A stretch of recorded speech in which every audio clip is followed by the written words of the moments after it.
சரி, ஜெபம் செய்வோம். ஆண்டவரே, இந்த நேரத்தை கொடுத்ததுக்காக நன்றி ஐயா. ஆவியானவரே, ஆண்டவரே, பேச போகிறது நான் ஐயா, பேச போகிறது உங்களுடைய வார்த்தை. நீங்கள் தான் பேச போறீங்க ஆண்டவரே. எல்லா ஞானத்துக்கும் மேற்பட்ட ஞானம் உங்களுடைய ஞானம். உங்களுடைய ஞானத்தினால நீங்கள் எங்களை நடத்துங்க. உங்களோட கிருபையினால நீங்கள் எங்களை நடத்துங்க. உங்களோட அன்புனால நீங்கள் எங்களை நடத்துங்க ஆண்டவரே. அன்பா உங்களோட வசனத்தை கேட்க வந்திருக்கிறோம். அன்பா எங்களுக்கு சொல்லித்தாங்க பரிசுத்த ஆவியானவரே. பரிசுத்த ஆவியானவர், இது உண்மையாலுமே உங்களுடைய நேரம். நீர் இந்த நேரத்தை பொருட்படுத்திக் கொள்ளும்படிக்கு ஆண்டவரே, என்னை மறைத்து நீர் உங்களுடைய ஞானத்தினால நீங்க வெளிப்படும்படிக்கு, ஜனங்கள் என்னை பார்க்காதபடிக்கு ஜனங்கள் வந்து எனக்குள்ள இருக்கிற உங்களை பார்க்கும்படிக்கு நீங்க கிருபை செய்யுங்க. இது உங்களுடைய வார்த்தை. எல்லா துதி கன மகிமையும் உமக்கே நாங்கள் செலுத்துகிறோம். ஆமென். போன வாரம் நீங்களாம் வரல. போன வாரம் வந்து அம்மா வந்து நாமான் பற்றி பேசினாங்க. நாமானும் அவனோட புஸ்தகத்தை பற்றி பேசினாங்க. ஸோ நான் ஏன் இதை வந்து நான் உங்களுக்கு சொல்கிறேன்னாக்கா, நீங்கள் வராதனால ஜஸ்ட் உங்களுக்கு ஒரு அப்டேட் பண்ணி. போன வாரம் வந்து நாமான் பற்றி பேசினாங்க. நாமான் பற்றி பேசினாங்க. நீங்கள் என்ன பண்ணணுன்னாக்கா, அது எங்கே இருக்கு அப்படின்னு நீங்கள் போய் தேடி கொஞ்சம் வந்து ஆராய்ச்சி, கொஞ்சம் அந்த கதையை பற்றி கொஞ்சம் தெரிஞ்சுக்கணும். நாமான் தமிழில் நாகமான், இங்கிலீஷில் வந்து நாமான். ஓகே. ஸோ அதை பற்றி தேடி கொஞ்சம் ஆராய்ச்சி கொஞ்சம் படிச்சுக்கிங்க. அப்படி உங்களுக்கு பைபிள் படிக்கிறதுக்கு டைம் இல்லைன்னா ஜஸ்ட் கூகுள் யார் என்ன நாமான் அப்படின்னு நீங்கள் வந்து போட்டிங்கன்னா அவங்களை பற்றி ஒரு கதையை நீங்கள் படிச்சிங்கன்னா அவங்களுக்கு தெரியும். சரியா? ஆனால் இன்னைக்கு நான் உங்கள்கிட்ட பேச வந்த விஷயம் வந்து என்னன்னாக்கா, ஒரு கடினமான ஒரு இருதயம். சரியா? ஒரு கடினமான ஒரு இருதயத்திலும் தேவன் தேவனாகவே இருக்கிறார். அதாவது ஷார்ட் ஃபார்மா சொல்லணும்னாக்கா, God in all situation is still God. தேவன் எல்லா சூழ்நிலைகளிலும் தேவனாகவே இருக்கிறார். இதுதான் இன்னைக்குள்ள தலைப்பு உங்களுக்கு. ஓகே. ஸோ நீங்க எடுத்துக்க வேண்டிய வசனம் வந்து என்னன்னா, நீதிமொழிகள் 30வது அதிகாரம் 2வது வசனமும் 3வது வசனமும் சத்தமா படிங்க.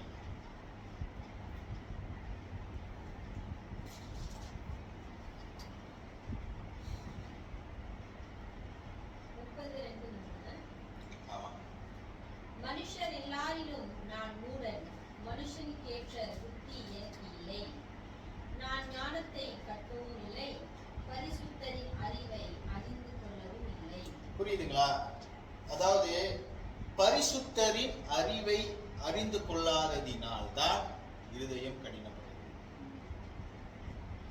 பரிசுத்தர் யார் என்பதை பாருங்க. இந்த மனுஷன் வந்து எப்படியா தன்னை வந்து தாழ்த்துறாருன்னா, பாருங்க, மனுஷர் எல்லாரிலும் நான் மூடன். இன்னைக்கு இந்த ஸ்கூல் படிக்காதவங்க கிட்ட போய் நீங்க பேசுனீங்கன்னா கூட அவங்க ஸ்கூல் படிக்கலன்னு சொல்றதுக்கு வெக்கப்படுவாங்க, சொல்ல மாட்டாங்க, ஒத்துக்க மாட்டாங்க. அவங்களுக்கும் தெரியும் அப்படின்னு தான் வந்து அவங்க வாதிடுறாங்க. புரியுதுங்களா? நான் சொன்னேன், நான் வந்து இது எஜுகேஷன் பர்பஸ்க்காக நான் அதை பேசுறேன். நான் என்ன சொல்றேன்னா, மனுஷன் தன்னைத்தானே மூடன் என்பதை ஒத்துக்கொள்ற மனுஷன் வந்து நீங்க கண்டுபிடிக்க முடியாது. நான் ஒரு முட்டாளுங்கன்னு யாராச்சும் சொல்லுவாங்களா? நீங்க கேட்டிருக்கிறீங்களா? நான் கேட்கறதுன்னா ஆத்திரத்துல சொல்றது இல்லை, தன்னுடைய நிதானத்துல தன்னை ஒத்துக்கொள்வது. நான் ஒரு மூடன் என்பதை வந்து யாரும் ஒத்துக்கொள்ள மாட்டாங்க.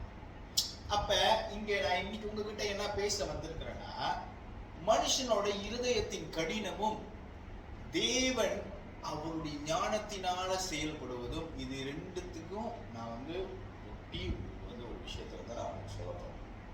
சரியா? பாருங்க, ஒரு மனுஷன் இருந்தான். வேதத்துல ஒரு மனுஷன் இருந்தா, இந்த மனுஷனை பத்தி நான் பார்க்கும்போது நான் கடவுளுக்கு வந்து நான் யோசிச்சேன், கடவுளை பத்தி இப்படியும் ஒரு காரியத்தை செய்ய முடியும். அதாவது ஒரு மனுஷனோட இருதயத்தை கடவுள் திறந்து ஒரு காரியத்தை செய்யறது உங்களுக்கு தெரியும்.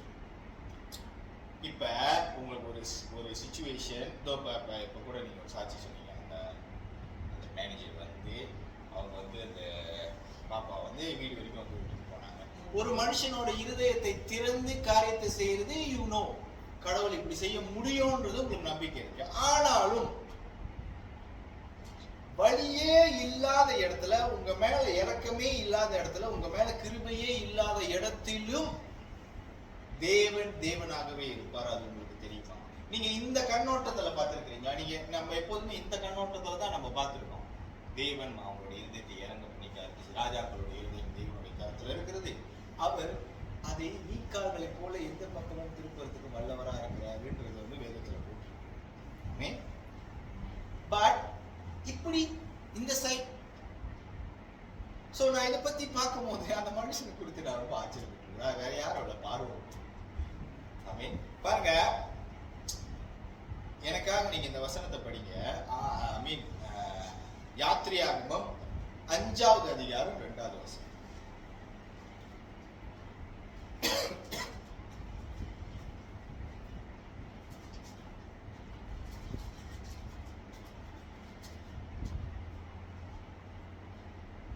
அதற்கு பார்வோன், நான் இஸ்ரவேலை போகவிட கர்த்தரின் வார்த்தையை கேட்கிறதற்கு அவர் யார்? நான் கர்த்தரை அறியேன், நான் இஸ்ரவேலை போக விடுவதில்லை என்றான். ஆமென். இப்போ இந்த மனுஷன் வந்து சொல்றான், அதாவது யாரு கர்த்தர்? Who is he that I should listen to him? அவர் பேச்சை கேட்டுக்கிட்டு நான் எதுக்கு இந்த ஜனங்க, நான் பிடிச்சு வச்சிருக்கிற ஜனங்களை அவரு பேச்சை கேட்டுக்கிட்டு நான் எதுக்கு ஒண்ணு? யார் அவரு? அந்த அளவுக்கு அவர் பெரியவரும். இந்த பார்வோனை பத்தி நீங்க கொஞ்சம் தெரிஞ்சுக்கணும். நீங்க சரித்திரத்தை கொஞ்சம் படிச்சிருந்தீங்கன்னாக்கா, பார்வோன் எகிப்து தேசத்துல உள்ள ராஜா. அவங்களுக்கு நிறைய பேர் இருக்கும். அந்த டுட்டன் காமன், அது இது, அது ராமசீஸ், இதெல்லாம் வந்து அவங்களுக்கு பேரு. ஆனா ரொம்ப ஜெனரலா அவங்களை கூப்பிடுறது வந்து என்னன்னா பார்வோன். இப்ப சுல்தான்றது அவங்க வச்சிருக்கிற பதவி. ஆனா சுல்தான் இப்ராஹிம், சுல்தான் அப்துல்லா, இந்த மாதிரி மாறிட்டே இருக்கும் அவங்களோட பேர் மாறி. பட் சுல்தான் இஸ் ஸ்டில் சுல்தான். அதே மாதிரிதான் ஃபேரோ இஸ் ஸ்டில் ஃபேரோ. பார்வோன் என்பது பார்வோன், அது அவங்களோட பதவி. பார்வோன் இந்த எகிப்து தேசத்துல வந்து கடவுளுக்கு சமம், சூரிய கடவுளுக்கு சமம். அவர் தான் வந்து கடவுள். பார்வோன் வந்து அவர் தான் கடவுள். நான் வந்து போய் இந்த ஹிஸ்டரியை பத்தி போய் படிக்கும் போது இட்ஸ் வெரி குட். அதாவது பார்வோன் வந்து என்ன பண்ணுவாங்கன்னா, இந்த நைல் நதியில தன்னுடைய சீமன் இருக்குல்ல, சீமன், பார்வோன் போயிட்டு நைல் நதியில போயிட்டு சீமனை போயிட்டு இஜாக்குலேட்,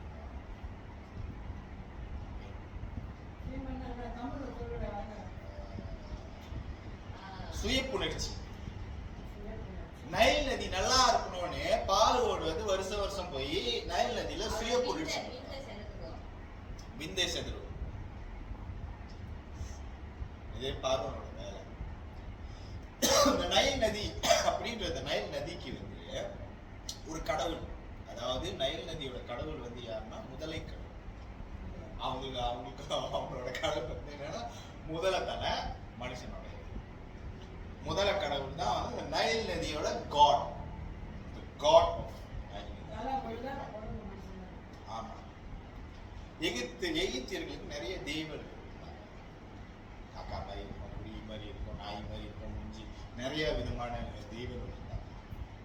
அப்ப இந்த எகிப்து தேசத்தை பத்தி நம்ம போய் படிக்கும் போது இந்த மாதிரி அத்துழியமான காரியங்கள்லாம் வந்து அவங்க செஞ்சிட்டு இருக்காங்க. ஸோ நீங்க இது தெரிஞ்சுக்கிறதுக்காக. ஆனா என்னோட பாயிண்ட் இது கிடையாது. நான் என்ன சொன்ன முதல்ல உங்ககிட்ட, நான் மனுஷரிலும் மூடன். I'm a foolish man. I am the most ignorant. இங்கிலீஷ்ல வந்து ignorant. Ignorantனா என்னது? What is the meaning of ignorant? The ignorant is something like when people advise you, you don't want to listen, you do something else. When they say do this, you don't want to do. You listen to them, you pretend like you listen to them, but you do another thing. That is called ignorant. So, Pharaoh is being ignorant here. அப்படின்னா என்ன அர்த்தம்னா, பார்வோன் தன்னுடைய மூடத்தனத்தை எதுல காட்டுறாங்கன்னா, அவர் யாரு? உசி இயேசுவா? யாரு இயேசு? யார் அவரு? கடவுளா? யார் அவரு? சங்கீதம் 2வது. ஏன்னா மூடன் என்பதுன்னா என்ன, யாருன்னு தெரிஞ்சாதான் நம்மளுக்கு வந்து இந்த கதைக்கு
fool says in his heart there is no God. தேவன் இல்லை என்பதை மூடன் சொல்வான் என்று போட்டிருக்கான். அந்த வசனம் இங்க இருக்குதா? But I know it's Psalms chapter 2.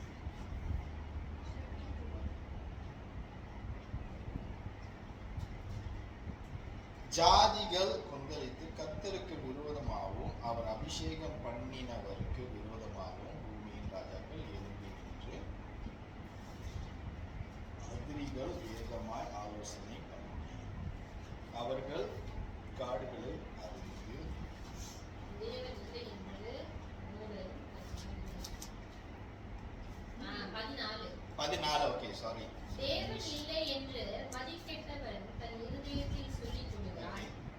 பாருங்க, இந்த வசனம் வந்து சங்கீதம் 2ல இருக்குது. நான் நினைச்சிட்டு இருக்கேன். ஓகே, நான் சங்கீதம் 14. Very sorry. சோ இங்க வந்து என்ன சொல்லியிருக்குனாக்கா, the fool says in his heart there is no God. யார் தேவன் இல்லை, கடவுள் இல்லை, நம்ம தான் காப்பாத்திக்கணும். கடவுளா? யாரு கடவுளா? யார் அவர்?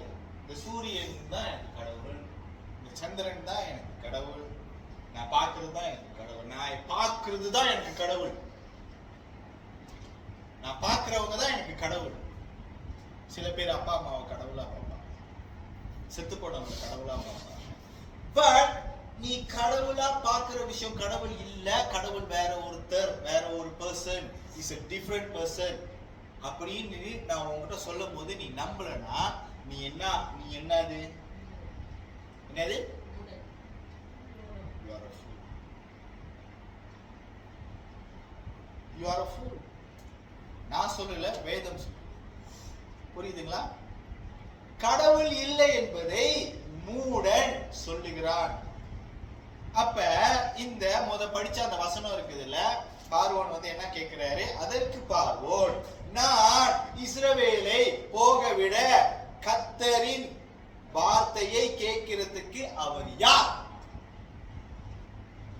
நான் கர்த்தரை அறியேன், நான் இஸ்ரவேலை போக விடுவது இல்லை. I don't know him because I am God. பார்வோன் தன்னை தானே தேவனிடத்திற்கு கொண்டு வந்துட்டு, கடவுள்கிட்ட ஒரு விஷயம் இருக்கு, ஓகேவா? கடவுளோட ஈகோ நீங்க டச் பண்ண கூடாது. கடவுள்கிட்ட ஒரு ஈகோ இருக்குது. அதாவது நீ கடவுளே நீ காப்பாத்துக்கன்னு சொல்லி கால் விழுந்துட்டா கூட அவர் பேசாம போயிருக்கு. நீ யாருன்னு ஒரு வார்த்தை கேட்டீங்க, அவர் யாருன்னு காமிக்காம போவே மாட்டாரு வாழ்க்கை விட்டு. கடவுள் வந்து அப்படிதான், is God, he can do anything. நீங்க மனுஷனா இருந்துகிட்டு உங்களால அது செய்ய முடியும் இது செய்ய முடியும். நாங்க கடவுள், அவர் உங்களுக்குள்ள அந்த சக்தியை கொடுத்த அந்த கடவுள்னால என்ன செய்ய முடியும்? புரியுதுங்களா? So this is very important to know. But நான் இங்க என்ன பேச வந்தேன்னா, இந்த மனுஷனோட இருதயத்தின் கடினம், தேவன் யார் என்பதை அறிந்து கொள்றதுக்கு தன்னை தானே தாழ்த்திக்காதவர்கள் தான் மூடர்கள். ஓகே, பாருங்க, கடவுள் வந்து மோசே கிட்ட வந்து பேசுறாரு. இது வந்து நீங்க வந்து உங்களுக்கு இந்த கதையெல்லாம் தெரியும், அதனால தான் நான் இந்த கதைக்குள்ள ரொம்ப போல. நான் பேச வந்த விஷயம் வேற. புரியுதுங்களா? நீங்க இந்த யாத்திரையாகமம் 1வது அதிகாரத்துல இருந்து 11வது அதிகாரம் வரைக்கும் நீங்க படிச்சீங்கன்னா, இங்க வந்து என்னென்ன இருக்குதுன்னாக்கா, பாருங்க, கடவுள் பார்வோனோட இருதயத்தை கடினமாக்குறதும் பார்வோனோட இருதயம் கடினமாகிறதும் மொத்தம் எத்தனை வாட்டி தெரியுமா நடந்துச்சு? நான் நேற்று கணக்கு பண்ணி பார்த்தப்போ 12 வாட்டி. இஸ்ரவேல்ல எத்தனை கோத்திரம் இருந்துச்சு? 12 கோத்திரம் இருந்துச்சு. கர்த்தர் பார்வோனோட இருதயத்தை 5 முறை கடினப்படுத்தினார். பார்வோன் தன்னுடைய இருதயத்தை 7 முறை அவனை கடினப்படுத்தினான். புரியுதுங்களா? பாருங்க, இங்க ஒரு அற்புதம் நடக்குது. கடவுள் சொல்றாரு, பாரு, என் ஜனங்களா போக விடு. கடவுளுக்கும் பார்வோனுக்கும் பிரச்சனை வருது. மோசே கடவுளுடைய தூதன். கடவுள் தூதன்னாக்கா என்ன சொல்றாரோ, கடவுள் என்ன சொல்றாரோ அதை கேட்டுட்டு போய் அவங்க கிட்ட சொல்லணும். ஏன்னா இவங்களோட ஜனங்களை இவங்க பிடிச்சு வச்சிருக்கிறாங்க, அடிமையாக்கி வச்சிருக்கிறாங்க. ஓகே, சோ கடவுள் அந்த அடிமைத்தனத்திலிருந்து அவங்க கதவுற அந்த சத்தத்தை கேட்டு அவர் இறங்கி வந்துட்டாரு. ஏன்னா மோசே கிட்ட பேசும்போது அவர் அப்படிதான் சொல்லுவாரு, என் ஜனங்களோட சத்தத்தை கேட்டு நான் இறங்கி வந்திருக்கேன் அவருக்கு உதவி செய்யறதுக்கு. But I need a person. எனக்கு ஒரு ஆள் வேணும், எனக்கு பதிலா பேசுறதுக்கு எனக்கு ஒரு ஆள் வேணும். என் வாயா இருந்து செயல்படுறதுக்கு எனக்கு அங்க ஒரு ஆள் வேணும். ஏன் கடவுள் எப்படி பேசலாமே? ஏன் அவருக்கு ஒரு ஆள் தேவை? Why God needs a person to talk to people? Because he is so great. அவர் அறிவுக்கு அவர் உங்ககிட்ட பேசினார்னா உங்களுக்கு புரியும்.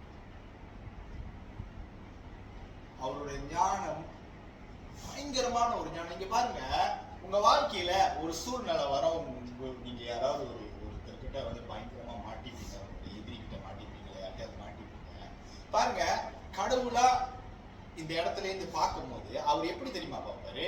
அவர் உங்களையும் பார்ப்பாரு, உங்க குடும்பத்தையும் பார்ப்பாரு. நீங்க இந்த மாதிரி ஸ்ட்ரெஸ்ல இருக்கிறதுனால யார் யாருனாலும் பாதிக்கப்படுறாங்கன்றத பார்ப்பாரு. அதே சமயத்துல உங்க எதிரியும் பார்ப்பாரு, உங்க எதிரிக்கு பின்னாடி இருக்கிற ஆளுங்களையும் பார்ப்பாரு, அவங்க குடும்ப குட்டிகளையும் பார்ப்பாரு. நம்ம கண்ணுக்கு என்ன தெரியும்? நம்மளுக்கு கட்டி விட்ட குதிரை மாதிரி இவன் மட்டும் தான் நம்மளுக்கு தெரியும். கடவுள் அப்படி கிடையாது. கடவுள் அந்த மாதிரி யோசிக்கவும் முடியாது. ஏன்னா வலது கைக்கும் இடது கைக்கும் வித்தியாசம் தெரியாமல் இந்த ஜனங்களை என்னால அழிக்க முடியுமான்னு கேட்கிற கடவுள். புரியுதுங்களா? கடவுள் அவ்வளவு அன்பான ஒரு தெய்வம். ஆனாலும் இந்த பார்வோனை டீல் பண்ண அந்த விதம் எனக்கு ஏன் ஒரு மனுஷனோட இருதயத்தை கடினப்படுத்தி அவனை சாவடிக்கிறதுக்கு வாய் எனக்குள்ள அந்த ஒரு கேள்வி இருந்துச்சு. புரியுதுங்களா? இப்படி அற்புதம் நடக்கலாம், இப்படியும் அற்புதம் நடக்குமா அப்படின்றதுதான் என்னோட கேள்வி. புரியுதுங்களா? நான் என்ன சொல்றேன்? ஆச்சரியமா இருந்துச்சு எனக்கு. இதை படிக்கும் போது ஆச்சரியமா இருந்துச்சு. நீங்க யாத்திரையாக நிறைய வாட்டி படிச்சிருக்கீங்க, நானும் நிறைய வாட்டி படிச்சிருக்கேன், நானும் நிறைய கேள்வி பார்வை பத்தி எனக்கு தெரியும். But the problem is, how come the miracle can happen by this way?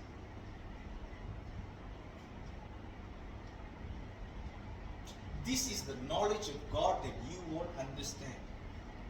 எனக்கு கிடைச்ச பதில் இதுதான். இது தேவனுடைய ஞானம் உனக்கு புரியாது. புரியுதுங்களா? அப்ப இந்த பார்வோன் என்ற மனிதன் தேவன் யார் என்ன போட மாட்டேன். அப்ப மோசே சொல்லுவாரு, பாரு நீ போவ விடல. இது என்னது? அடி என்னது? What is the first plague? 10 வாதையில வாதை என்னது?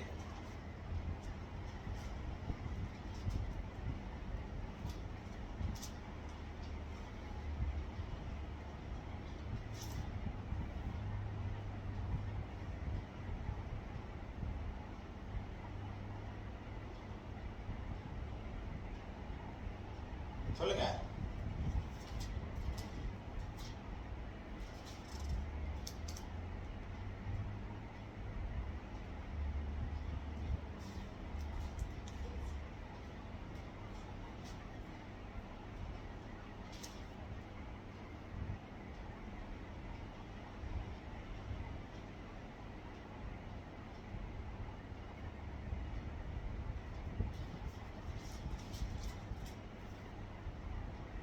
யாருக்கும் தெரியலையா?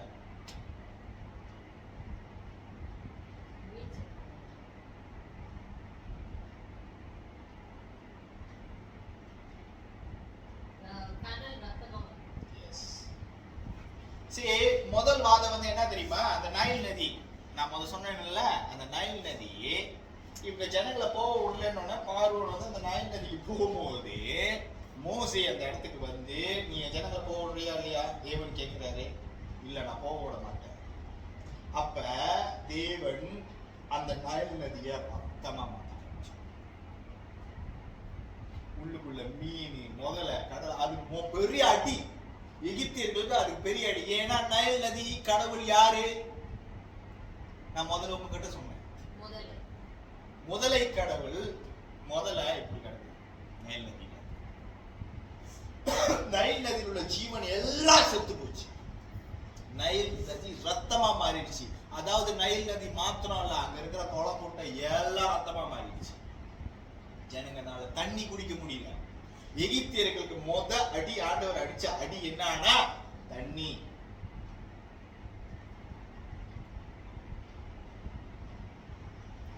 என்னையா யாருன்னு கேட்ட, நீ என்ன யாருன்னு கேட்டியா, நீல உனக்கு தண்ணி இல்லாம முத அடி. இப்ப நீ என் ஜனங்களை போக விடுவியா இல்லையா?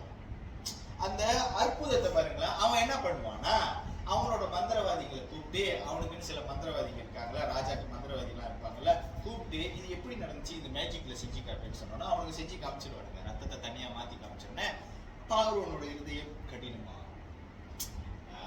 கேரளா பசித்தொழிலுக்கு முடியும், ஓ நடக்கும்ல, பரவாயில்ல அப்படின்னு சொல்லிட்டு கடவுளோட வார்த்தையை கேட்காம சரி சரி சரி அப்படியே தொடர்ந்து 10 வாரம் வந்துகிட்டே இருக்கும். நீங்க இந்த கதையை எடுத்து படிங்க. 1வது அதிகாரத்திலிருந்து 11வது அதிகாரம் வரைக்கும் எடுத்து படிங்க. ஒரு வாதையா வந்துகிட்டு இருக்கோம். ஒரு வாதையா வந்துகிட்டு இருக்கோம். பார்வோன் வந்து பேசுவாரு. பார்வோன் வந்து ஒரு கட்டத்துல வந்து ஒரு இடம் வரும். என்னன்னாக்கா, ஆண்டவர் என்ன செய்ய சொல்லுவாருன்னா, மண்ணு இருக்குல்ல, புழுதி இருக்குல்ல, மண்ணு, அவன் திருப்பி போய் கேட்பான். ராஜா விட மாட்டாரு ஜனங்களை. அப்ப அவன் சொல்லுவான், அந்த பாரு ரொம்ப ஆண்டவரோட விளையாண்டுட்டு இருக்கிற, ஆண்டவர் உனக்கு பயங்கரமா காரியத்தை செஞ்சுக்கிட்டே தான் இருப்பார். ஆனா மோசே கிட்ட ஏற்கனவே சொல்லி அனுப்பிடுவாரு. என்ன சொல்லுவாருன்னா, நான் அவன் இதயத்தை கடினமாக்கிக்கிட்டே இருப்பேன், நான் அவன் இதயத்தை கடினமாக்கிட்டே இருப்பேன், நீ போய் அவன் முன்னுக்கு அற்புதத்தை செஞ்சுட்டே இரு, நீ போய் அவன் முன்னுக்கு அற்புதத்தை செஞ்சுட்டே இரு, நான் அவன் இருதயத்தை கடினமாக்கிட்டே இருப்பேன் அப்படின்னு ஆண்டவர் சொல்லிதான் மோசேவை அனுப்புவார். முத மிஷன் எடுத்த உடனே, ஃபர்ஸ்ட் இது வேலையை எடுத்தோடனே ஆண்டவர் சொல்லிதான் அனுப்புவார் எல்லாத்தையும். ஆண்டவர் ரொம்ப டீட்டெயிலான ஒரு பர்சன்.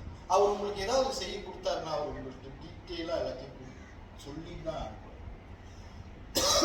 கடவுள் மறைக்கிறவர். உங்களுக்கு என்னென்ன இன்ஃபர்மேஷன் தெரியணுமோ அந்த இன்ஃபர்மேஷனை இன்புட் பண்ணி தான் அவர் உங்களை அனுப்புவார். அதுக்கு பின்னாடி பல திட்டம் இருக்கும், புரியுதுங்களா?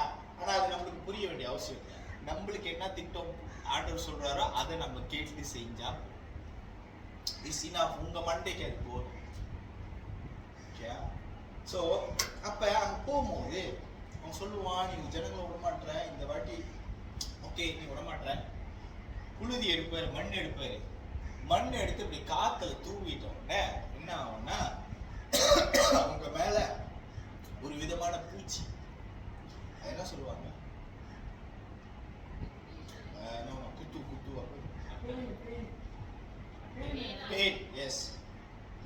பேன் வர ஆரம்பிச்சிடும் ஜனங்க மேலலாம். எகிப்து தேசத்துல அப்படியாப்பட்ட ஒரு வாதம் வந்ததே கிடையாது. பேன் ஆளுங்க மேல மீஞ்சா எப்படி இருக்கும்? எகிப்தியர்களுக்கு மாத்திரம் தான். ஏன்னா ஆண்டவர் இந்த காரியத்தை சேர்த்து கொடுங்க சொல்லுவாரு, என் ஜனங்களுக்கும் அவங்களுக்கும் நான் வித்தியாசமா போடுறேன். இஸ்ரவேல் ஜனங்க தங்கி இருந்த இடத்துல ஒரு ஆபத்து கூட ஆக்கப்படும்.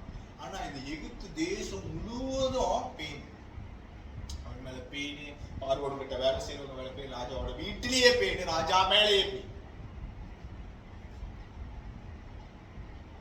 அப்ப அவன் மந்திரவாதிகளை திருப்பி கூப்பிடுறாங்க, இங்க நீ இப்ப செய், பெயின் வரவே மந்திரம் செஞ்சு பெயின் வரல.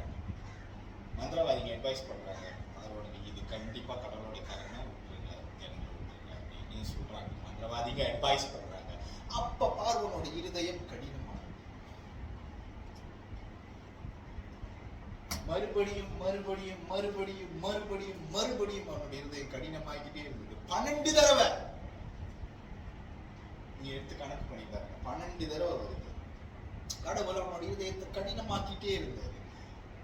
இதுக்கு இடையில நான் உங்களுக்கு ஒரு வசனத்தை காண்பிக்க விரும்புறேன். எரேமியா 32:27 படிங்க.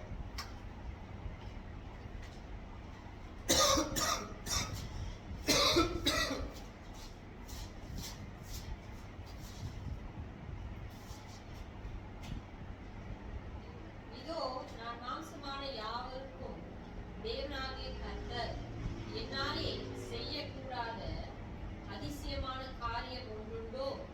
நான் மாம்சமான யாவருக்கும் கர்த்தர், என்னால செய்ய முடியாத காரியம் ஏதாவது இருக்குதா? நீ என்னை யாருன்னு கேட்டல, நான் உன் மேல பெயின் வர வைக்க முடிஞ்சது. நீ யாருன்னு என்னை கேட்டல, கடைசியா என்ன தெரியுமா வாதம் இருந்துச்சு? கடைசியா மோசே போய் பேசும்போது வீட்டுல உள்ள தலைச்ச பிள்ளை எல்லாத்தையும் நான் கொள்ளுவேன். என் ஜனங்களை நீ போக விடல, உன் வீட்டுல உள்ள தலைச்ச பிள்ளைங்க எல்லாத்தையும் நான் கொள்ளுவேன்.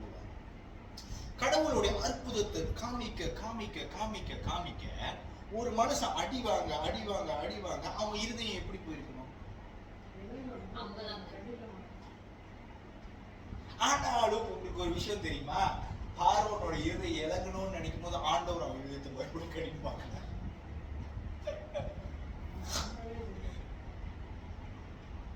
அவன் என்ன தெரியுமா சொல்லுவான்?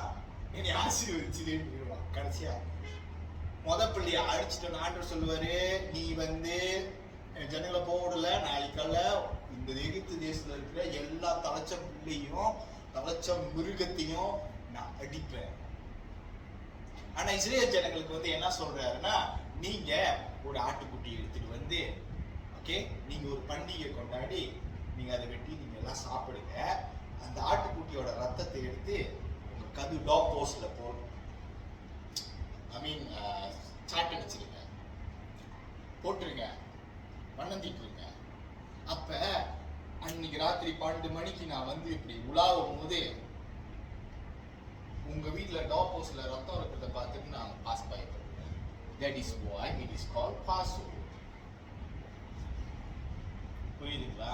அதாவது பழைய ஏற்பாடுல நடக்கிற ஒரு விஷயங்கள் எல்லாமே புதிய ஏற்பாடுக்கு நிழல். பாவத்தை சுமந்து தீர்க்க வந்த தேவாட்டு குட்டி என்று இயேசுவையா சொல்றாங்கன்னா, இந்த ஆடை வெட்டி அவங்க அந்த ரத்தத்தை பூசினாங்கல்ல, அதே மாதிரிதான் அவர் சிலுவையில ரத்த சிந்தி நம்ம மேல பூசி இருக்கிறாரு. கடவுளோட ஆத்திரம் நம்ம மேல வராது. ரிஃப்ளெக்ஷன் இருக்குது. நம்ம படிக்கும் போது நம்மளுக்கு புரியாது. ஆனா பழைய ஏற்பாடு உள்ள எல்லா காரியமும் புதிய ஏற்பாடுக்கு ஒரு அர்த்தம். நீங்க நல்லா கவனமா படிச்சு பாருங்க. அடிச்சிட்ட உடனே பார்வோனோட பிள்ளை செத்து போச்சு. எகிப்து ஃபுல்லா அழுவாச்சு.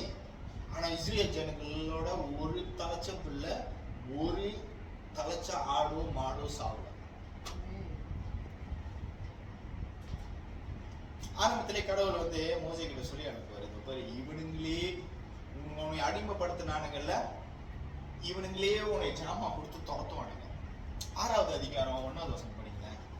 5வது அதிகாரம் கடைசியும் 6வது அதிகாரம் 1வது வசனம் படிங்க. நான் உமது நாமத்தை கொண்டு பேசும்படி பார்வோனிடத்தில் பிரவேசித்திருந்ததில் அவன் இந்த ஜனங்களை உபத்திரவப்படுத்துகிறான். நீர் உம்முடைய ஜனங்களை விடுதலையாக்கவில்லையே என்றான். கடவுள் இந்த இடத்துல போய் மோசேயை வாட்டி போய் பேச சொல்லுவாருல்ல, பார்வோன் ரொம்ப திமிரா என்னதுல, தேவன் யார், who's God, then I should set my people அப்படின்னு பேசுவாருல்ல. இப்ப படி 6வது அதிகாரம் 1வது வசனம். அப்பொழுது கர்த்தர் மோசேயை நோக்கி, நான் பார்வோனுக்கு செய்வதை இப்பொழுது காண்பாய். பலத்த கையை கண்டு அவர்களை போகவிட்டு பலத்த கையை கண்டு அவர்களை தன் தேசத்திலிருந்து துரத்திடுவான். ஆமென். இப்ப பாப்ப கடவுள் மோசே கிட்ட சொல்றாரு, போய் பேசிட்டல, நான் உனக்கு ஒரு வாய்ப்பு கொடுத்தேன், நான் கேட்கும் போதே அனுப்பி இருந்திருக்கலாம். அவன் அனுப்பாம வேற 1வது என் வார்த்தைக்கு அவன் கீழ்ப்படிக்கும், 2வது நான் யாருன்னு வேற கேட்டான்.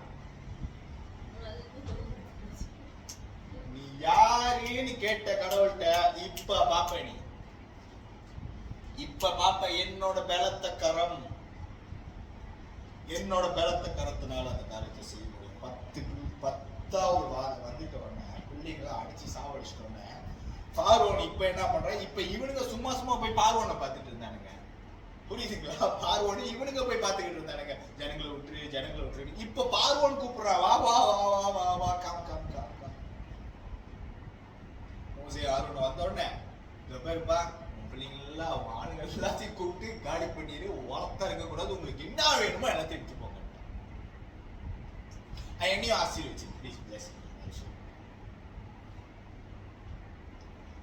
நீ கடவுளோட கைய பார்க்கணும்னு ஆசைப்பட்டீங்கன்னா நீ கடவுள் இல்லைன்னு சொல்லிக்க, இயேசு இல்லைன்னு சொல்லிக்க. என்னைக்கு நீ இயேசுவை ரிஜெக்ட் பண்றியோ, இயேசு இல்லைன்னு சொல்றியோ, ரட்சிப்பு உனக்கு வேணான்னு சொல்லி போடுவோ, அன்னையிலேருந்து இயேசு உன்னை மார்க் பண்ணிடுவோம். உன்னைய ஆட்ட தொழுவத்துல இழுத்துட்டு வந்து விடுற வரைக்கும் ஆண்டவர் விட மாட்டார். அதாவது நான் என்ன சொல்றேன்னா, மனிதனோட இருதயத்தின் கடினம் மூடத்தான். ஒரு காரியம் ஒரு தேவனால இந்த காரியம் நடக்குதுன்னு உனக்கு புரிஞ்ச உடனே, உனக்கு உணர்ந்த உடனே, நீ உன் இருதயத்தை தாழ்த்தி தேவனிடத்துல உன்னை ஒப்பு கொடுக்கிறது சிறந்த காரியம். That is the best thing. இது சத்தியமா என்னோட கருத்தினால் நடந்தது கிடையாது. இது எப்படி நடந்துச்சுன்னு எனக்கு தெரியல. இது வேற ஏதோ ஒரு சக்தி இந்த காரியத்தை நடப்பிக்குதுன்னு உனக்கு தெரியும் போதும் உன் இருதயத்துல உணர்வு இல்லாம தேவனுக்கு நீ உன் இருதயத்தை தாழ்த்தாமல் there is no God, வேற ஏதாச்சும் பாசிபிலிட்டிஸ் அப்படின்னு சொல்லிட்டு நீ நவுந்து போகும்போது தேவன் தன் யார் என்பதை காட்டுவதற்கு அவருக்கும் ரெஸ்பான்சிபிலிட்டிஸ். பிள்ளை அப்பா யாருன்னு தெரியாம இப்படி நவுந்துட்டு போயிட்டே இருக்குதுன்னு வச்சுக்கீங்களேன். அப்பா நான் அப்பான்றத காமிக்கிறதுக்கு அப்பா ஏதாவது பண்ணியே ஆகணும். உண்மையா இல்லையா? நான் சொல்றது 100% ரைட். சோ இந்த இடத்துல எனக்கு என்ன ஆண்டவர் எனக்கு என்ன சொல்லி கொடுத்தாருன்னா, பாத்தியா இப்படியும் என்னால காரியத்தை நடப்பிக்க முடியும். அதாவது ஆண்டவர் இவனுக்கு அனுப்பின உடனே பை ரைட் என்ன நடந்திருக்குன்னா, இவனுக்கு ஏதாவது பாதியும் திறந்து உண்மைதானே. அனுப்புறது யாரு? தேவன். தேவனால் அனுப்பப்பட்ட மோசேயும் ஆரோனும் பார்வோன் கிட்ட போய் பேசின உடனே தேவன் பார்வோனோட இருதயத்தை மாற்றினார், ஜனங்களை அவன் விட்டான் அப்படின்னு எழுதுனீங்க. மத்த இடத்துல நீங்க பாத்தீங்கன்னா, இப்ப நெகேமியா போய் பேசுவாரு ராஜா கிட்ட.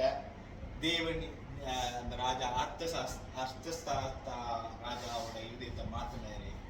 அப்புறம் இவரு யாரு?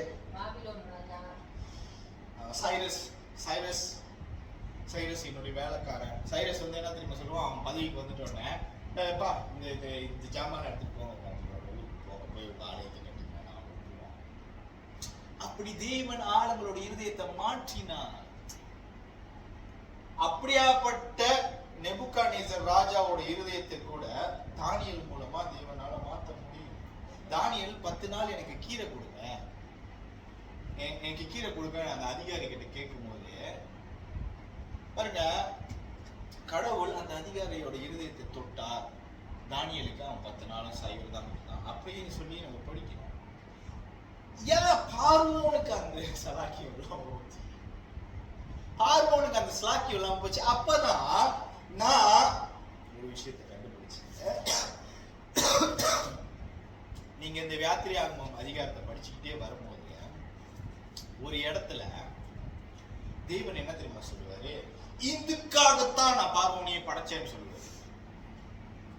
எதுக்காக?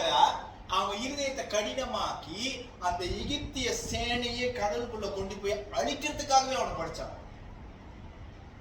உங்களால நம்ப முடியுமா? இந்த சித்தத்துக்கு தான் நீங்க பிளான் போடுறவங்க, கடவுள் சித்தத்தை நிறைவேற்றுறவங்க. நம்மளுக்கும் அவருக்கும் குழு. நான் இன்னொரு வாட்டி சொல்றேன், நல்லா கேட்டுக்கோங்க. You are a planner, but he is a purpose fulfiller. There is a difference between you and God. There is a difference between me and God. என்னால பிளான் தான் போட முடியும். ஆனா நான் அவரை நோக்கி பார்க்கும் பொழுது நான் அவரை எப்படி பார்க்கிறேன்னா, அவர் சித்தத்தையே நிறைவேற்றுவார். சித்தம்னா என்னன்னு தெரியுமா? சித்தம்ன்ற வார்த்தைக்கு வந்து நீங்க முதல்ல கத்துக்கணும். அதாவது நீங்க பார்க்கறதுக்கு முன்னே நீங்க your Jerome, so your eyes should be like this, your mouth should be like this, you should have this figure, and you should born like this, your characterism should be like this.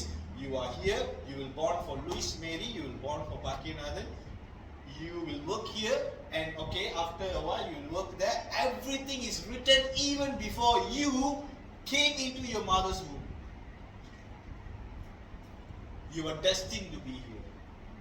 You understand what I'm saying? You are destined to be here. Anything that is happening in your life is the plan of God.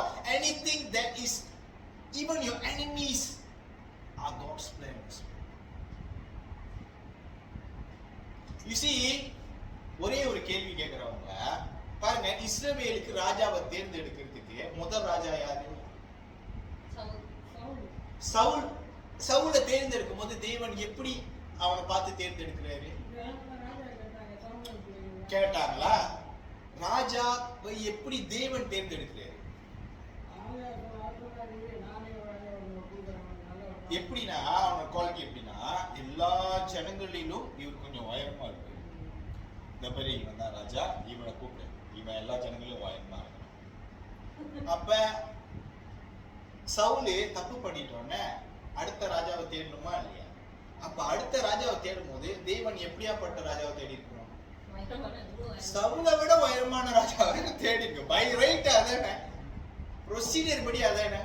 ஆனா இங்க என்ன நடந்துச்சுன்னா, பிலிஸ்தியர்ல கோலியாத்துன்னு ஒருத்தனை வளர்த்து அவனை சவுலோட உயரமா வளர வச்சு அவனை கொல்றதுக்கு இந்த தாவீது எப்படி பிளான்? சூப்பர் பிளான் இல்ல?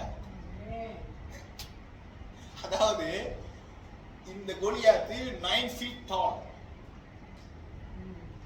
சவுல் வந்து மேபி ஒரு 6 feet ஒரு 7 feet இருப்பாங்க. இப்ப 9 feet tall பெரிய மைட்டி warrior, அவனோட ஆயுதங்களை ஏந்துக்கிறதுக்கே பின்னாடி அவனுக்கு வேலை காட்டுறாரு. அவ்வளோ பிராட் உடம்புல போட்டிருந்த அந்த ஆயுதங்கள் எல்லாம் அவ்வளோ பிராட், அவ்வளோ வெயிட். இந்த மாதிரி ஒரு மனுஷனை படைச்சதுக்கு காரணம் என்ன தெரியுமா? தாவீது ராஜா வந்தார். அதே மாதிரிதான் இந்த ஜனங்களை வெளியே கொண்டு வரதுக்கு தேவனுடைய வல்லமையான கரம் என்ன என்பதை எதிரிகளும் பார்க்கணும், தேவ ஜனங்களும் பார்க்கணும்ன்றதுக்காக பார்வோன் என்ற ஒரு கதாபாத்திரத்தை சரித்திர குறிப்புல நீங்க போய் பார்த்தீங்கன்னா, இவர் வந்து டெம்பரரி ஃபேரோ தான். அதாவது உண்மையான பார்வோன் வந்து எங்கேயோ போருக்கு போயிட்டார். இவர் வந்து டெம்பரரியா பார்வோனா இருக்கிறதுக்கு மேபி மாமா பையனா இருக்கலாம், மச்சான் பையனா இருக்கலாம். அவர் வந்து டெம்பரரியா பார்வோனா இருக்கும் போது இந்த சம்பவம் நடந்துச்சான். இந்த சம்பவம் நடந்து முடிஞ்சு இந்த பார்வோன் தன்னுடைய பிள்ளையை இழந்துட்டோன்னே உண்மையான பார்வோன் வந்துட்டாராம். அந்த உண்மையான பார்வோன் தான் வந்து இந்த ஜனங்களை துரத்திட்டு அந்த செங்கடல்ல போய் செத்து போனதாக சரித்திரத்தில் கடைசி என்ன தெரியுமா ஆனிச்சு? போட்டாங்க தானே, போய் விட்டுருக்கலாம்ல, போயிருங்கன்னு சொல்லிட்டான். ஆனா மறுபடியும் அந்த ஜனங்க அங்க போயிட்டு இருக்கிறாங்க. முன்னாடில இருந்து ஏய் ஏன்டா இவனுக்கு விட்டோம், ஐயோ நம்மளுக்கு அடிமை இல்லாம போச்சே, இந்த காய்கெல்லாம் எவன் கட்டுவான், அந்த ப்ராஜெக்ட்லாம் எவன் கட்டுவான், இவனுக்கு ப்ராஜெக்ட் கட்டுறவனுங்க, இவனுக்கு அடிமையாக்கி ஆரம்ப ப்ராஜெக்ட் கட்டிக்கிறது. ஆரம்ப காலத்துல இப்படிதான் நடந்துச்சு. இந்த ஒரு ராஜ்யம் இன்னொரு ராஜ்யத்தை பிடிச்சி அங்க உள்ள ஜனங்களை அடிமையாக்கி அவங்கள வந்து அவங்களுடைய சிவிலைசேஷனை கட்ட வைப்பாங்க, அவங்களோட நாகரிகத்தை அவங்க கட்ட வைப்பாங்க. இதுக்கு தான் அடிமைகள் பிடிக்கிறது. அப்ப போகணும் தானே, ஐயோ விட்டுட்டுமேன்னு சொல்லிட்டு முன்னாடியே வண்டி எடுத்து துரத்திட்டு வரான். வண்டி எடுத்து துரத்திட்டு ஆண்டவர் ஒரு திட்டம் போட்டாரு. இந்த பேரு இவனோட இருதயத்தின் கடினத்தினால இவன் நான் யார் என்பதை கடைசி வரைக்கும், ஓ நீ ஒத்துக்கலையா, கடைசி வரைக்கும் நான் என் கையை இவ்வளவு பார்த்து கூட நீ ஒத்துக்கலையான்னு சொல்லி அவன் துரத்திட்டு வரும்போது என்ன ஆகுதுன்னா, இந்த செங்கடலை பிளந்து இரண்டா அப்படி பிளந்து செங்கடலை இரண்டா பிளக்கணும். ஏன்னா ஜனங்க நடுவுல கடந்து அந்த கரைக்கு போகணும்.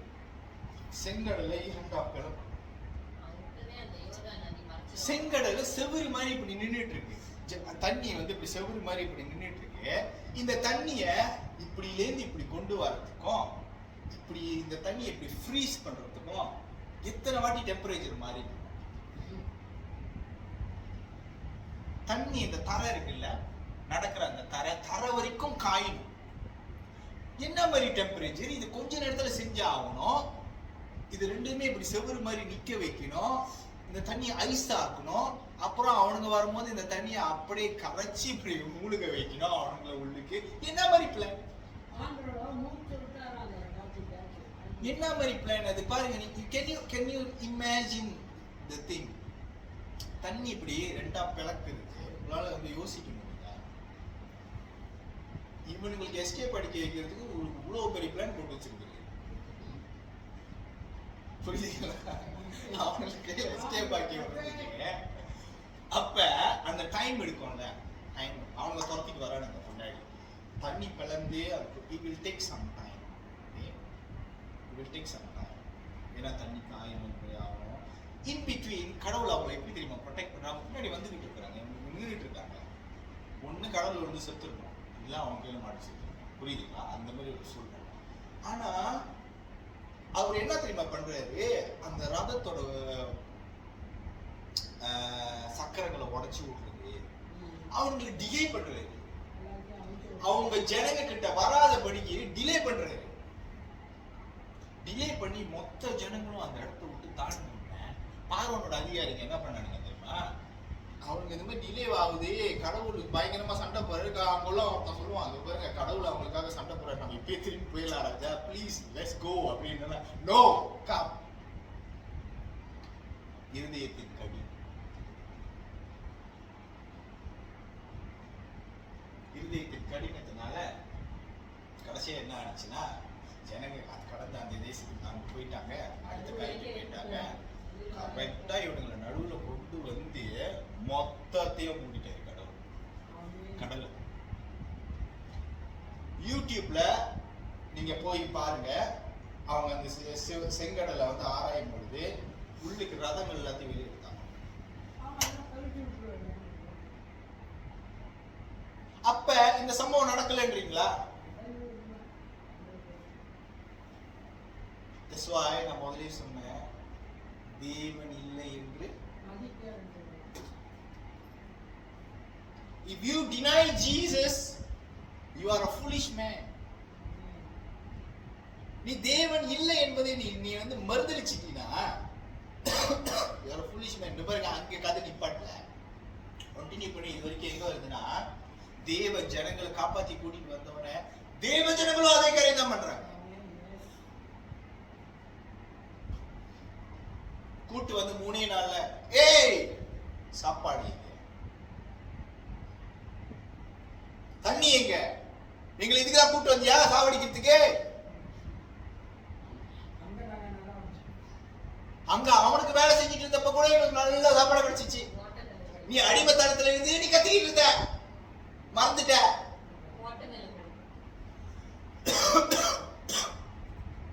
நீ அடிமைத்தனத்துல இருந்து அவனுக்கு அடிக்க நீ வேலை செஞ்சுக்கிட்டு நீ கடவுளே நீ காப்பாத்துங்கன்னு சொல்லி நீ கத்திக்கிட்டு இருந்த.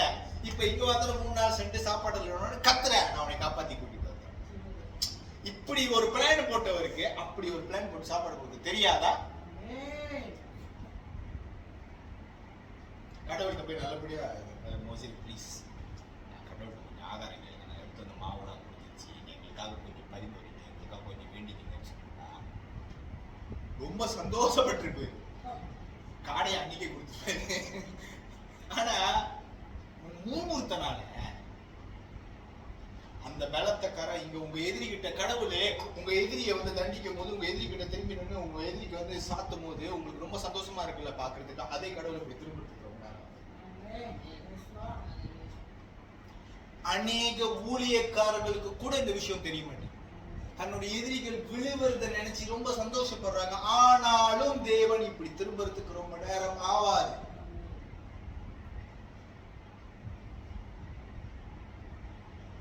நீங்க கடைசியா என்னை கேட்கலாம், போதகரே பிரசங்கியே நீங்க என்ன சொல்ல வரீங்க? What are you trying to say?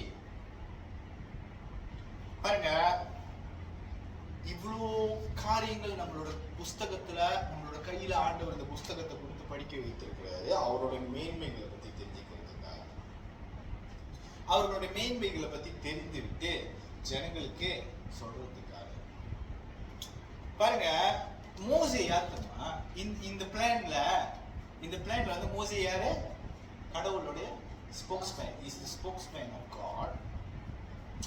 But என்ன ஆச்சுன்னா, இவர் எகிப்துல தான் இருந்தாரு, இவர் பார்வோன் குடும்பத்துல தான் வளர்ந்துகிட்டு இருந்தாரு. இவர் என்ன பண்ணிட்டாருன்னா அங்க ஒரு கொலை பண்ணிட்டு ஓடியாந்து பயந்து போய் எங்கடா எகிப்துக்காரங்க ஏதாவது பண்ணிடுவாங்க இங்கே ஓடிக்கிட்டு. ஓடி போன இவனை கடவுள் எப்படி தெரியுமா ஆக்குனாரு? கடவுளோட பிளான்ல வந்து அவன் வந்து தன்னை இணைச்சுக்கிட்டனால யாத்திரையாகமும் 11வது அதிகாரம் 3வது வசனம் படிங்க.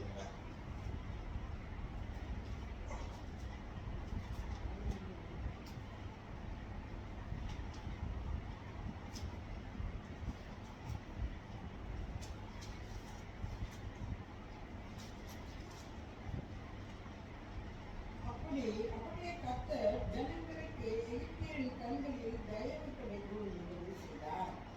மோசே என்பவன் எகிப்து தேசத்தில் பார்வோனுடைய ஊழியக்காரரின் பார்வைக்கும் ஜனங்களின் பார்வைக்கும் மிகவும் பெரியவனாய் இருந்தான். பாருங்க, கடவுள் சொல்றது இவன் போய் செஞ்சனால, கடவுள் சொல்ற போது நீ மாவு தூக்கி போடு, மண்ணு தூக்கி போடு, கம்ப தூக்கி போடு அப்படின்னு கடவுள் சொன்னதே மோசே செஞ்சனால எகிப்துக்காரனுங்க இவனை பார்த்து பயப்பட ஆரம்பிச்சிட்டான்.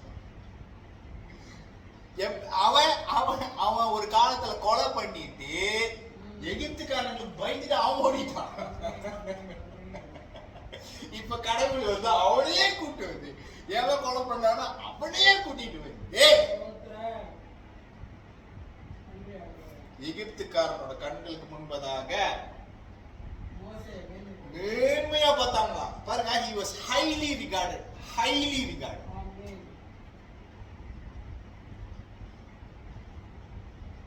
You see, இப்படியாப்பட்ட மோசே கூட தேவனுக்கு கீழ்ப்படியலன்னா, ஜனங்களை கூட்டிட்டு வந்தவன தண்ணி வேணும் எங்களுக்கு நீ தண்ணி குடிக்காம கூப்பிட்டு வரல, நாங்க உன் பார்வோட என்ன பண்ண போறோம் அப்படின்லாம் பேசினவங்க. இப்படியாப்பட்ட மோசே தேவனோட ஒருவருக்கு ஒருவர் பேசுற அந்த மோசே என்ன பண்ணிட்டாருன்னா, தேவன் வந்து சொல்றாரு, எனக்கு தண்ணி கேட்டுருக்காங்க, அவனோட கையில இருக்க அந்த கோல் எடுத்த அந்த கண்மலையை தொடு, தண்ணி வரும் குடிச்சிட்டு போறோம் விட்டு அப்படின்னு. இவரு ஜனங்க மேல இருக்கிற கடுப்புல கண்மலை போய் அடிச்சுட்டோங்க.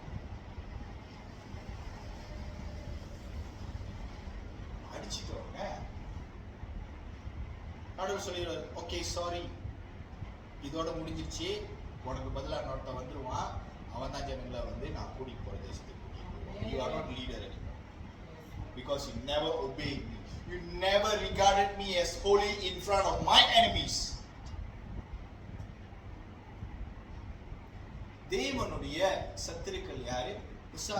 பிசாசுகள் என்ன பண்ணும்? அதோ பாரு, நீ படிச்ச மனுஷன் பத்தியா இப்படி பண்றான், நீ படிச்ச மனுஷன் பத்தியா இப்படி பண்றான், பேச்சு கேட்க மாட்டாங்க அப்படின்னு தேவனிடத்துல தன்னுடைய சத்துருக்களை தேவனிடத்துல பேச வச்சுட்டாங்க. தேவனுக்கு நீங்க கீழ்ப்படியாவிட்டால், தேவனுடைய சத்துரு வாயை திறந்துட்டாங்கன்னா, தேவனுக்கு தன்னுடைய நீதியை நிலைநாட்டணும். ஜனங்க மேல நேசம் இருக்குது. மோசே வந்து நண்பன், God's best friend. மோசே செத்து போயிட்டோம்னா கடவுள் தான் வந்து புதைச்சாரு மோசே, தெரியுமா உங்களுக்கு? அப்படியாப்பட்ட பெஸ்ட் ஃப்ரெண்டே ஒரு ஸ்லைட் தான். பார்வோனை அடிக்கும் போது சந்தோஷமா இருந்துச்சு இல்ல, தம்பரின் டான்ஸ் எல்லாம் நடந்துச்சு பார்வோனை அடிக்கும் போது. ஆனா இவங்களையும் கூட்டிட்டு வந்து இவங்களும் ஒழுங்கான இருக்கும், இவங்களையும் ஆண்டவர் அடிச்சு. இதுக்கு பேரு தான் நீதியை நிலைநாட்டுறது. நீங்க யாரா வேணாலும் இருங்க, நீங்க எவரா வேணாலும் இருங்க, கடவுள் இருக்கிறாருன்னு சொல்லிட்டீங்கன்னா கூட நீங்க எஸ்கேப் பண்ணிடலாம். கடவுள் இல்லை, யார் கடவுள் நான் அதை தெரிஞ்சுக்க போறேன்னு தேவையில்லாத தவறான வார்த்தை பேசுறேன். Don't challenge God. முள்ளின் மேல் மிதிக்கிறதே உனக்கு கடினம். நீ நிந்திக்கிற இயேசு, நீ இல்லைன்னு சொல்ற பத்தியா, அந்த இயேசு நான் தான். ஏன்னா என்னைய பத்தி ப்ரூஃப் பண்றதுக்கு 1008 சரித்திர குறிப்புகள். விஞ்ஞான தேவன் இல்லை என்பது சொல்லலாம். விஞ்ஞானம் வேற ஒரு கதையை சொல்லலாம். குரங்குல இருந்துதான் மனுஷன் வந்தான், இப்படி வெடிஞ்சிச்சு அப்படி வெடிஞ்சிச்சு, அதனால இந்த அமிலம் வந்துச்சு, இந்த அமிலம் வந்து இதுல கலந்தனால மனுஷன் வந்தான் அப்படின்னு 1008 காரியங்கள் விஞ்ஞானம் சொல்லலாம். ஆனா தேவன் தன் தேவன் என்பதை நிரூபித்துக் கொண்டே இருக்கிறார். அப்படியாப்பட்ட சயின்டிஸ்ட்ங்க கூட இவ்வளவு முட்டாளா இருக்கிறாங்க, இயேசுவே அப்படின்னு வந்து தோணும். ஆராய்ச்சி பண்றதுக்கு 20 கோடி 40 கோடி 80 கோடி 100 கோடி 200 கோடி.